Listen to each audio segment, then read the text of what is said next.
आणि एक महत्त्वाची बातमी आता येते ते म्हणजे महादेव जानकरांना आणखी एक धक्का बसलाय। गडचिरोली पोलिसांनी विधानसभा अध्यक्ष हरिभाऊ बागडे यांना पत्र लिहिलंय आणि जानकर यांना हजर राहण्याबाबत निर्देश देण्यासाठी हे पत्र त्यांना लिहिलेलं आहे।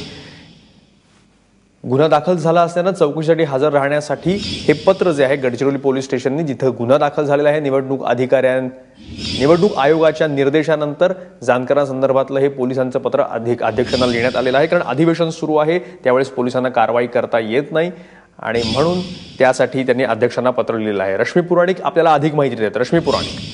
मयुरेश, आपण बघतो जेव्हा अधिवेशन सुरू असतं तेव्हा प्रिव्हिलेजेस असतात, त्यामुळे जर चौकशी असेल किंवा जबाब नोंदवायचा असेल तर अशा वेळेला पोलिसांना हे विधानसभेचे अध्यक्ष किंवा जिथले सदस्य आहेत त्या सभागृहाच्या अध्यक्ष किंवा सभापतींना कळवावं लागतं। त्यावेळेला आपण बघतोय महादेव जानकर यांच्या विरोधात जो गुन्हा दाखल झाला आहे ह्याबाबत चौकशी करायची आहे आणि त्यांचा जबाब देखील नोंदवून घ्यायचा आहे, म्हणून त्यांना चौकशीसाठी पाठवण्यात यावं, हा निर्देश द्यावे ह्यासाठी हे पत्र लिहिलेलं आहे गडचिरोली पोलिसांनी आणि अध्यक्षांना हे पत्र मिळालेलं आहे।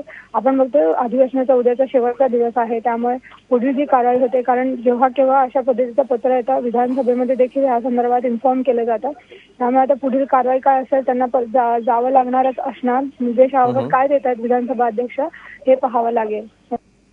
धन्यवाद रश्मी, तुम्ही दिलेल्या सगळ्या माहितीबद्दल।